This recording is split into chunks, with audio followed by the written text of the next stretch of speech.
आज हम समधी जी के गारी गावत तनी।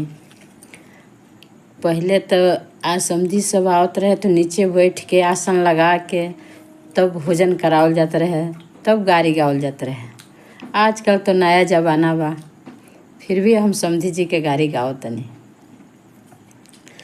आई आई ये समधी स्वागत बा, आई आई आई आई ये समधी स्वागत बा, आई आई।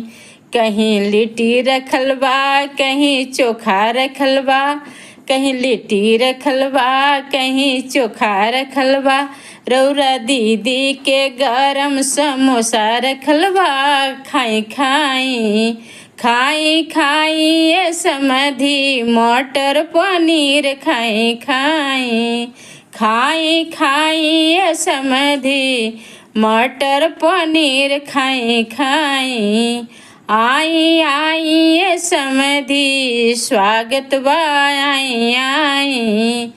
कहीं छोला रखल बा, कहीं भटोरा रखल बा, कहीं छोला रखल बा, कहीं भटोरा रखल बा, कहीं दीदिया के राउर जिलेबी रखल बा, आई आई।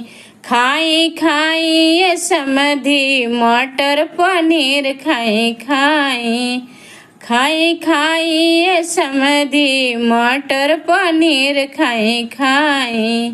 आई आई ये समधी स्वागत बा, आई आई आई आई ये समधी स्वागत बा, आई आई।